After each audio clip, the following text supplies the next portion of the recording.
David Bourguignon, responsable du Reaper Café à Marseille, est en duplex depuis nos studios parisiens. Bonsoir. Bonsoir. Vous confirmez, votre démarche se veut avant tout militante contre le gaspillage. Elle se veut effectivement militante parce qu'il faut agir quand personne n'agit et se donner les moyens, mais pas simplement contre le gaspillage, c'est aussi finalement donner aux gens les moyens de se réapproprier leurs objets, d'avoir confiance finalement quand ils se disent pourquoi pas le réparer tout seul en fait. C'est donc aussi ça qui nous intéresse. Et ce concept prend de l'ampleur après quasiment 2 ans de mise en service ? Oui, à Marseille, ça se développe beaucoup, puisqu'au démarrage, on avait un atelier tous les 2 mois environ, et maintenant, on en a à peu près 3 à 4 par mois. Donc, vous voyez, ça a pris beaucoup d'ampleur. Et puis, évidemment, ça se développe pas uniquement à Marseille, ça se développe en France en général et dans le monde. Alors, vous avez créé ce concept, il faut le dire, après avoir remporté un concours sur la transition énergétique. Votre approche est quasiment bénévole. Vous voulez en fait économiser à la fois de l'énergie et le coût de réparation, c'est ça ? On veut économiser l'énergie grise, c'est-à-dire l'énergie qui a servi à fabriquer ou à recycler les objets, donc prolonger leur durée de vie. Et puis évidemment, on veut permettre aux gens de faire des économies tout court, donc éviter de racheter quand c'est pas nécessaire, tout simplement.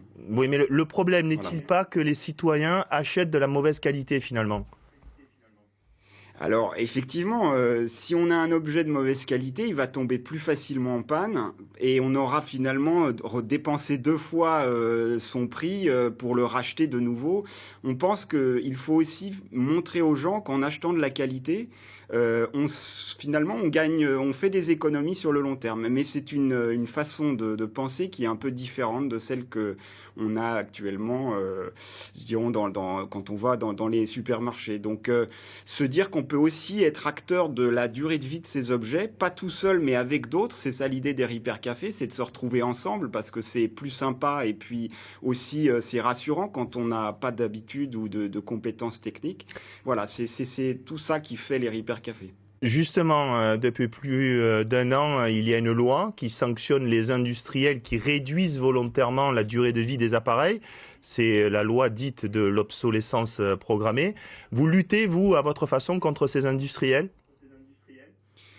Alors, je n'irais pas jusqu'à dire qu'on lutte contre eux parce que ça, c'est plutôt la justice et voilà les personnes en charge de faire appliquer la loi qui vont lutter contre ces mauvaises pratiques. Mais nous, d'une certaine manière, on montre aux industriels qui pensent peut-être que c'est une bonne voie à suivre pour faire leurs affaires, que les citoyens en sont conscients, qu'ils sont capables même de contrer les stratégies en remplaçant le composant défectueux si nécessaire et finalement de leur montrer qu'il y a une meilleure voie à suivre qui est de créer des produits réparables et avec une longue durée de vie. Et d'ailleurs, certains industriels comme le SEB en France ont bien compris ça et ont lancé récemment une nouvelle philosophie finalement en disant nos produits ont 10 ans devant eux avec des pièces détachées disponibles, etc. Merci David Bourguignon et on rappelle que vous cherchez bien évidemment des réparateurs bénévoles quasiment tout le temps. Vous étiez en direct de nos studios parisiens. Merci encore.